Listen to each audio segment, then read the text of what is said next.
이제 권위자가 나오셨으니까 단도직입적으로 여쭤보고 싶은 게 있어요.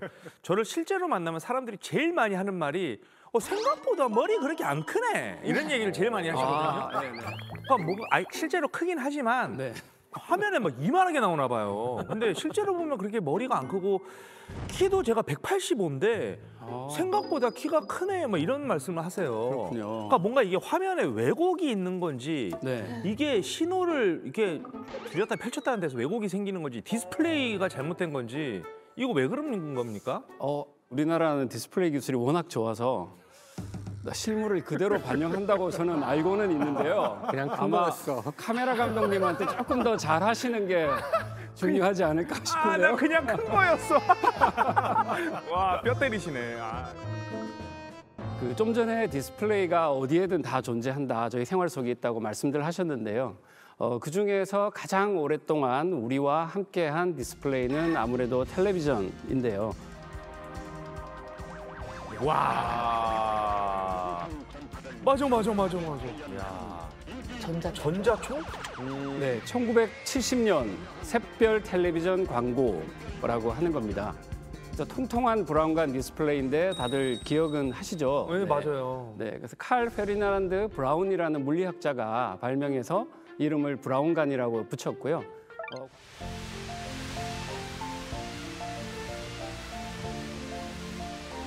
저는 어렸을 때 저희 집엔 TV가 있었어요. 근데 저보다 살짝 조금 더 나이 있으신 분들은 뭐 마을에 한 대 있으면 막 문 열어가지고 TV 그렇죠. 다 모여서 보고. 네, 다 모여서 보고.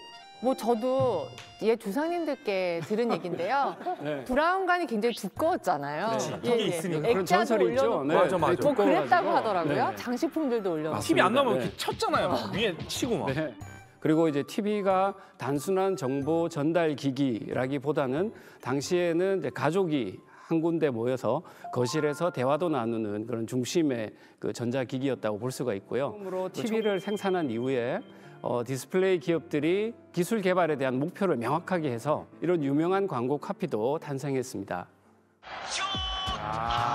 야, 이거 나 기억이 나네. 맞아. 절면했었습니다.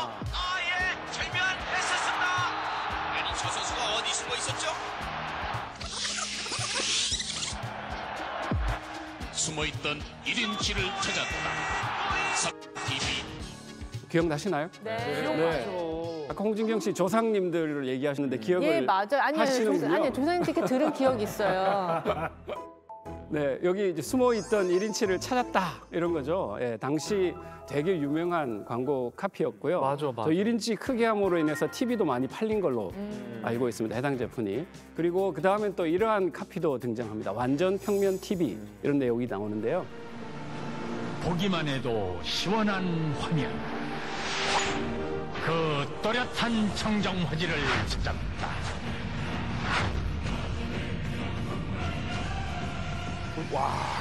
완전 골프공이 평면 지금 청정 화질. 눈이 편안한 TV. 3TV 명품. 완전 평면. 그러니까 이게 모니터가 완전히 평면이라 골프공이 그냥 미끄러져서 쏙 들어간다. 그래서 완전 평면. 오. 그렇죠. 네. 그래서 1인치 커진 디스플레이 또는 이렇게 완전하게 평면으로 만드는 디스플레이 이런 것들이 다 지금 브라운관 TV가 되겠고요. 그래서 2000년쯤까지는 브라운관 TV가 대세를 보이던 디스플레이였는데 근데 그다음에 브라운관을 대신하게 되는 새로운 디스플레이가 또 등장을 합니다. 바로 이 기술이 LCD 디스플레이이고요. 이러한 이제 LCD의 최대 강점이 아주 얇게 만들 수 있다는 브라운관에 비해서. 그래서 브라운관은 전자총에서 전자빔을 쏘아서 화면을 만드는 거라서 전자빔 이동하는 공간이 있어서 아까처럼 좀 두꺼웠었는데요. 근데 LCD는 액정이라는 것과 그 뒤에 백라이트 같은 얇은 층으로만 구성이 돼 있어서 평면으로 설계가 가능을 했었고요. 그래서 처음에는 디스플레이는 과연 어떻게 더욱 진화를 할까 하는 것들도 한번 같이 보시면 좋겠습니다. 말리는 수준의 차이는 있지만 네. 일단 두루말 수 있는 디스플레이 기술은 개발이 됐고 좀 선을 보이고 있습니다. 그렇죠. 네, 공간을 네. 최대한 활용하고 덜 차지하는 쪽으로 네, 이동을 보통 저 하는 거네요. 광고할 때는 침대 발 밑에 저걸 두고요. 자고 일어나서 턴하면 이게 올라왔다가 다시 내려갔다가 이렇게 이거 되는 기술이 괜찮다. 있습니다. 근데 그 다음에 새로운 디스플레이가 또 등장을 합니다. 그럼 어떤 디스플레이가 나왔는지 또 한번 보실까요? 이게 한라산 이미지입니다. 예, 불룩 솟아오르죠. 저게 네.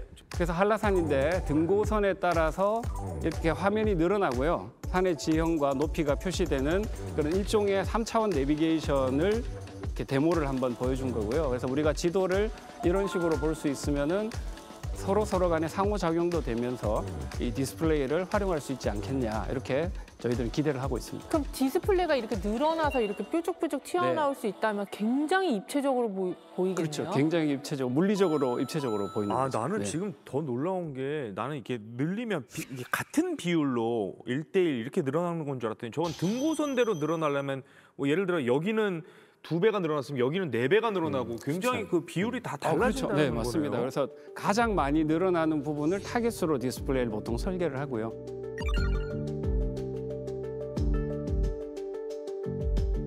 그래서 거기에 따라서 이렇게 기술을 구현합니다. 나 대한민국 만세 외치고 싶어 이런 거 보면. 아니 그럼 만약에 영화를 봤는데 네. 이렇게 태권도 하는 영화야. 네. 그럼 나중에 주먹이 나는 이렇게 보고 있다 내 앞에까지 주먹이 올 수 있는 조금만 더 하면 진짜로 때리는 진짜 맞을 수도 있겠는데? 그렇지 화면에 맞는 거지. 그러니까 시각만 구현하는 게 아니라 촉각도 구현할 수 있다. 그렇지. 그럼 옛날에 왜 일본 영화 귀신이 텔레비전에서 나오는 영화 있잖아 링. 진짜 나올 수 있네. 그렇죠. 미치겠다. 너무 무섭겠다. 근데 소비자들이 진짜 이런 영화 기대를 많이 하시면 할수록 저희는 힘들어집니다. 소비자의 욕구에 다 맞춰야 되니까. 브라운관부터 해서 스트레쳐블 디스플레이까지 디스플레이 변천사를 한번 같이 살펴봤는데요. 디스플레이와 관련한 주제에서 우리나라, 대한민국 이야기를 빼놓고 갈 수가 없습니다. 그래서 대한민국의 존재감은 이 디스플레이 업계에서 엄청나거든요. 근데 사실 우리가 어렸을 때만 해도 TV 중에 최고로 쳐졌던 그 브랜드가 맞아요. TV였죠. 네. 파나소닉 90년대 중반 정도까지는 일본이 이렇게 TV 시장의 최강자였어요. 말씀 주신 파나소닉 이런 TV 회사들이 줄을 이뤘고요. 근데 2000년부터는 상황이 많이 달라져서 우리나라 기업들이 크고 더 얇은 디스플레이를 유행하게 될 거를 미리 예측을 했고, 그리고 2004년에 우리 기업들은 LCD 디스플레이와 디지털 TV 시장에서 주도권을 확보하면서 일본을 추월하고 세계 1위로 도약을 하게 되었죠. 자랑스럽습니다. 예. 일본하고 가위바위보도 져선 안 된다. 뭐 그런 얘기도 하는데 이 디스플레이 분야에서 또 일본을 추월했다고 하니까 뿌듯하네요. 네, 열심히 다들 노력을 그러니까요. 하고 있고요. 이제 접히고 구부러지고 또 말리고 늘어나는 디스플레이를 넘어서서 영화나 드라마 속의 미래 디스플레이 기술을 현실로 만들기 위해 도전하고 있습니다. 메이드 인 코리아 디스플레이가 지금처럼 언터처블 그리고 대체 불가 기술로 해서 계속 자리매김하면 참 좋겠습니다. 감사합니다. 사실 집집마다 디스플레이가 있고 늘 또 손에 들고 다니고 잠자는 시간 빼고는 항상 같이 있거든요. 그럼에도 불구하고 우리가 디스플레이에 대해서 아는 게 좀 별로 없는 것 같다는 생각이 들어요. 그나마 진짜 오늘 교수님 강연 조금 듣고 나서 디스플레이가 성장 속도가 생각보다 굉장히 빠르구나. 그 정도 살짝 저희가 맛만 봤는데 오늘 가설을 일단 확인하고 또 딥한 얘기를 이어가도록 하겠습니다. 네, 놀라운 증명에서는 오늘의 주제에 대한 가설을 세우고 토크를 통해 이 가설을 증명합니다. 오케이, 한번 가보겠습니다. 네. 네, 가설 주세요.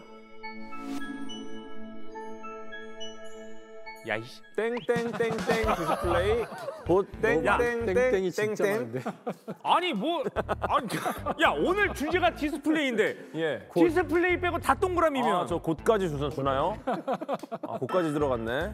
네. 얄미워 정말. 근데 오늘 진짜 굉장히 알겠다. 많이 나왔습니다. 오늘 사실 이 지금까지 나온 이야기를 잘 조합해 보면은 나옵니다. 지금 나 이때 궤도 예. 입 모양이 너무 짜증나. 막 올리고 싶은 막 움찔거리는 오늘 그 힌트. 앞에 네 글자가 나왔는데 네. 오늘 강연 네 들으셨으면은 글자 많이 나왔다고? 네, 과연 이게 어떤 디스플레이인가? 땡땡땡땡 디스플레이. 굉장히 정말 웅장해지는 단어입니다. 대한민국 디스플레이. 대한민국 디스플레이. 좋습니다. 대한민국 디스플레이죠.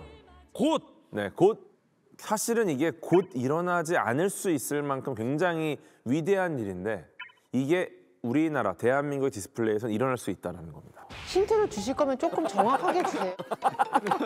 유럽에 있는 나라에서 얘기들이 많이 나왔죠. 우리 한국 사람들에 대해서. 이거를 노벨상 탔다. 맞아? 와! 우와! 우와! 오늘의 가설은 대한민국 디스플레이 곧 노벨상 우와, 나 소름 탄다였습니다. 돋아. 아, 네. 연막을 많이 치니까 답이 나오네. 예. 야, 두 분이 난 될 것 같아. 될 것 같아. 그 정도구나. 근데 그 제가 아는 노벨상은 대단한 기술을 만들어내서 인류 뭐 건강에 큰 기여를 했다거나 이런 사람한테 주는 거지 이렇게 기술한테 주는 건 아니지 가전제품 않나요? 기술에 주기도 하나요? 그러니까 뭔가 인류에게 공헌한 게 크다. 이런 걸로 이제 노벨상을 받는다는 생각을 많이 하시는데 네. 놀랍게도 디스플레이 기술이 노벨상을 꽤 탔습니다. 아 진짜? 그래요? 네, 네. 일단은 그 놀라운 5분 강연 때 네. 교수님께서 언급하신 브라운관을 발명한 페르디난드 브라운. 이분도 1909년에 노벨 물리학상을 받았어요. 네. 지금 우리가 보고 있는 모든 디스플레이의 원리를 처음으로 제안을 하신 거고 사실 거기서부터 이제 디스플레이가 시작이 된 거죠. 그래서 이후에는 이제 무선 통신에 대한 연구를 하시다가 어떻게 보면 그 공로를 인정받고 노벨상을 타셨는데 어떻게 보면 이 브라운관의 이 발견 때문에 노벨상을 탔다기보다는 실제로는 뭐 딱 연관은 되지 않지만 이 공로가 누적됐을 수 있다라고 보는 거죠. 네, 대단한 그만큼 위대한 또 훌륭한 업적이죠. 돌아가셨어요? 돌아가셨겠죠. 1907년에 노벨상을 받았는데 여태 살아 계시면 아직 아니 또 살아계실 수 있어. 아 그런가요? 200살 넘는 사람도 있어.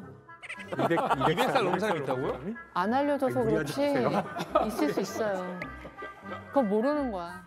그러니까 디스플레이에 관련된 기술로 인해서 노벨상 받은 케이스가 또 있나요? 네, 아주 최근에도 있다고 들었어요. 오. 양자점이라고 하는데 방금 양자경까지는 알아요. 양자. 네, 양자경 중국집. 아니 양자경 중국 배우. 네, 양자경. 그 양자점이라는 걸 연구해서 미국 과학자 3명이 공동 수상을 했다고 하더라고요. 그러니까 벌써 양자란 단어가 나왔잖아요. 그렇죠. 그러니까 어려울 거란 얘기죠. 양자역학은 뭐 이해하는 사람이 아무도 없다 이런 말 나오는 거니까요.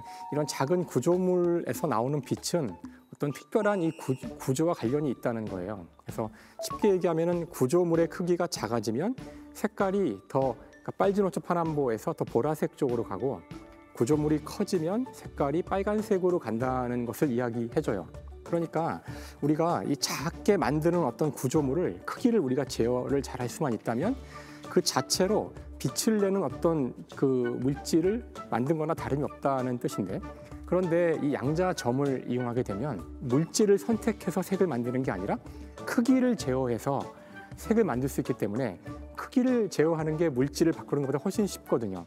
결국 우리가 이제 정교한 무언가를 만들려면은 어릴 때 보면 커다란 블록들 있잖아요. 네. 이걸로 만들면은 뭐 오리나 뭐 말이나 만들어도 약간 형체가 그렇지. 예쁘지가 않아요. 예. 근데 굉장히 작은 블록으로 만들면은 이제 굉장히 그럴듯한 형태가 만들어집니다. 그래서 결국 우리가 무언가를 표현할 때 얼마나 작은 점으로 만드느냐가 핵심인데 양자점은 그 극한까지 갔다라는 거죠. 그래서 굉장히 작게 만들었는데 이것들을 어떻게 색을 바꿀 수 있느냐. 이걸 크기를 좀 조절해가지고 다양한 색을 만들어 보이겠다. 그렇게 하면 결국 우리가 굉장히 선명하고 굉장히 효율적으로 굉장히 좋은 디스플레이를 만들 수 있지 않을까.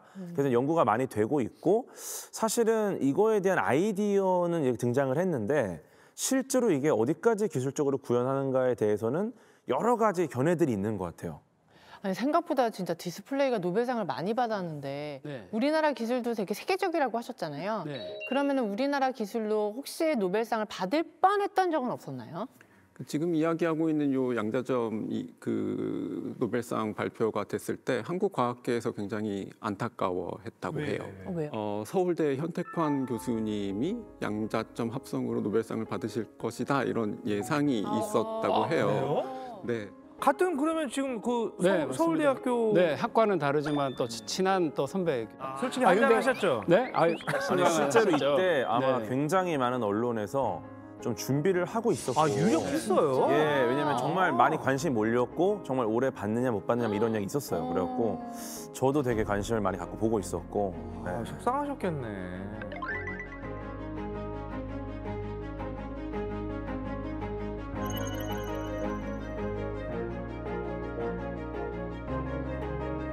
근데 또 진짜 학자들은 연구 자체가 의미가 있으니까 네, 상보다도 그렇지 않습니까? 그렇죠. 또 분명히 이제 학계에서 인정받는 기술을 가지고 계시고 그리고 어떤 형태든지 그 기술이 인류 발전에 도움을 주고 또는 임프루먼트가 되고 한다면은 아마 뭐 또 곧 또 추가로 좋은 결과가 있지 않을까 생각하면서 저도 이제 열심히 응원하고 있습니다. 네. 아니 근데 지금 그렇게 수상 유력까지 간 분이 계시면 우리나라 디스플레이가 곧 노벨상을 받는다라는 가설이 뭐 그렇게 허무맹랑한 얘기는 아닌 맞아. 것 같아요.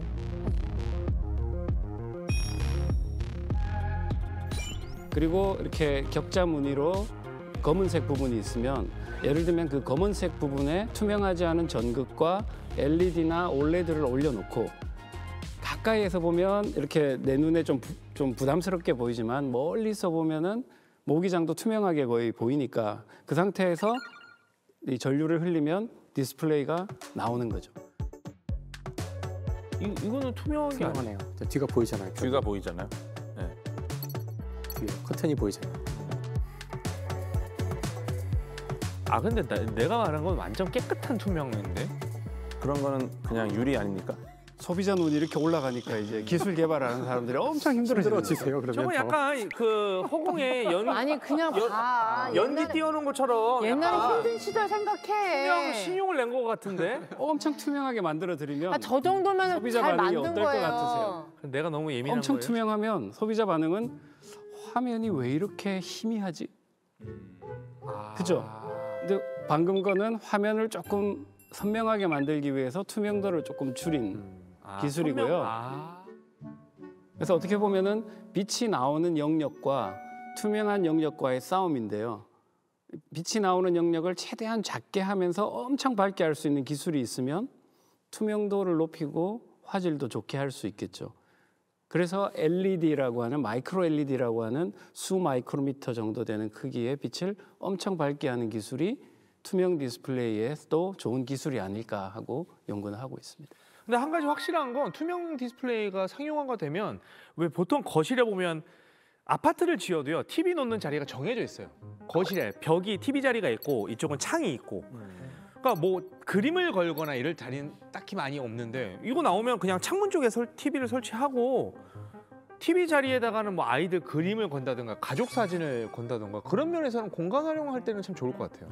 뭐 투명 디스플레이 자체가 너무 좋은 거는 기본적으로 그 안쪽이 보이는 상황인 경우가 필요한 경우가 있어요. 예를 들어서 뭐 안에 뭐가 보관돼 있는지를 보는 뭐 냉장고 같은 경우 뭐 유리로 돼 있으면 안에가 그렇지. 보이잖아요. 아, 근데 사실 그렇구나. 이렇게 되면 안에는 보이지만 이쪽 면을 활용할 수는 없으니까. 근데 이거를 투명 디스플레이를 해버리면은 안쪽을 확인할 때는 안쪽만 보고 이제 필요할 때는 디스플레이를 띄워서 이제 다른 정보를 볼 수 있는. 문 안 열어봐도 네. 확인이 가능하니까. 그렇죠. 아니면 자동차 이 앞 유리를 투명 디스플레이를 해가지고 필요할 때 탁탁탁탁 내비게이터가 바로 앞에 떠서 안내할 수도 있을 것 같고요. 와.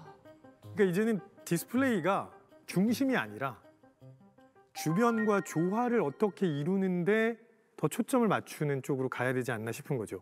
예전에는 집에 인테리어 할 때 우리 TV 놓을 위치는 여기야. 맞아요. 그럼 그거 딱 정해놓고 거기에 맞춰서 TV장도 만들고 소파 위치도 정하고 이랬잖아요. 근데 지금은 뭐 어디든 옮겨 다닐 수 있으니까 완전히 생각이 달라지는 거죠.